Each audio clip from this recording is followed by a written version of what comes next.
Bismillahirrahmanirrahim. Assalamualaikum warahmatullahi wabarakatuh. Ini ada pertanyaan dari Kang Yono ya. Beliau seorang YouTuber ya. Tanya mengenai gatal-gatal seperti jamur, tapi kalau digaruk itu agak-agak merah. Itu insya Allah karena ilmu ya.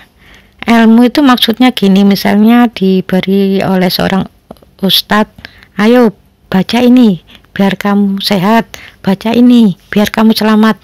Nah, biasanya orang-orang yang mengamalkan seperti itu nanti akan mengalami gatal-gatal, yang gatal-gatalnya itu biasanya menahun. Jadi gatal-gatal yang menahun itu ya bisa karena ilmu, karena sihir, karena punya keinginan yang sangat kuat, atau karena gampang tersinggung.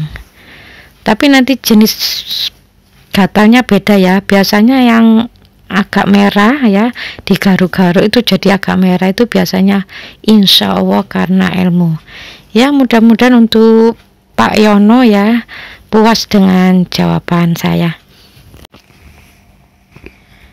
Jadi penyakit itu dimunculkan oleh Allah kalau orang itu sudah terus-menerus bahkan sampai bertahun-tahun melakukan perbuatan yang di situ, kalau itu terus-menerus dilakukan, menjadikan numpuknya dosa ya.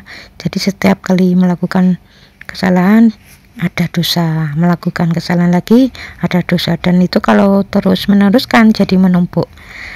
Nah, orang-orang yang misalnya kena saraf terjepitnya ini kan sering menyimpan marah gitu kan awalnya. Nah, sering menyimpan marah pertama, kedua, ketiga, dan seterusnya. Ini kalau ditumpuk terus kan lama-lama kalau sudah sampai nisabnya ya, ini kan diberi peringatan oleh Allah yang berupa kena saraf terjepit. Jadi dulunya saraf terjepit ini memang sering menyimpan marah. Di usia berapa? Kalau usia 40 ya berarti dengan orang tua kan gitu. Kalau usia 50 atau 50 ke atas ya berarti sering menyimpan marah dengan suaminya atau dengan istrinya.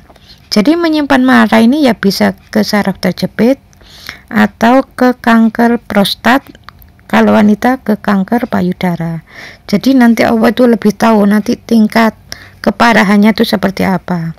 Kalau menyimpan marah ini ada tambahannya dengan iri ya, itu gandeng dengan iri, biasanya nanti ke kanker ya, kanker payudara kalau wanita. Kalau laki-laki biasanya ke kanker prostat ya, seperti itu. Jadi kalau sudah tobat, mohon ampun dan meminta maaf pada orang yang bersangkutan, ini kan syariat ya, ini syariat yang diajarkan oleh Allah. Para ustadz juga mengajarkan ya, tapi kalau saya juga mengajarkan tapi di titik dia sakit ya. Jadi kalau imannya cukup bagus ya biasanya tuh cepat sekali. Makanya orang-orang yang sering sakit itu ya insya Allah itu imannya cukup bagus. Makanya dia melakukan langsung sakit, melakukan besoknya langsung sakit, cepat sekali kena penyakit.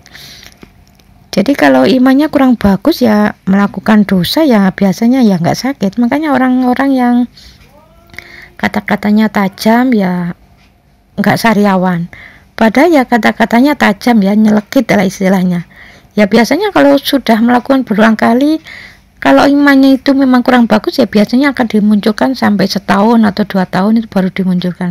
Tapi kalau imannya agak bagus ya sebulan 2 bulan imannya tambah bagus, biasanya baru sembuh dapat seminggu muncul lagi ya, seperti itu.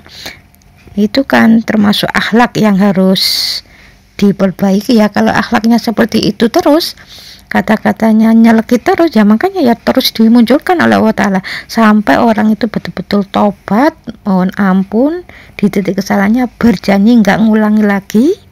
Terus kata-katanya selama ini kan nyelekit terus ya ke orang, makanya Allah beri peringatan dengan sariawan kan gitu ya. Selama orang itu ya sariawan terus diobatin sembuh, tapi kata-katanya nyelekit terus, makanya ya terus sariawan sampai bertahun-tahun ya gitu aja nggak sembuh beberapa hari atau beberapa minggu muncul lagi, dan itu terus menerus seperti itu.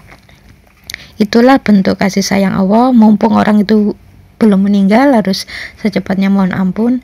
Ya diberi terus menerus itu maksudnya Allah Ta'ala ya, agar orang itu nanti kalau meninggal dalam keadaan tidak punya dosa, gitu loh maksudnya Allah Ta'ala.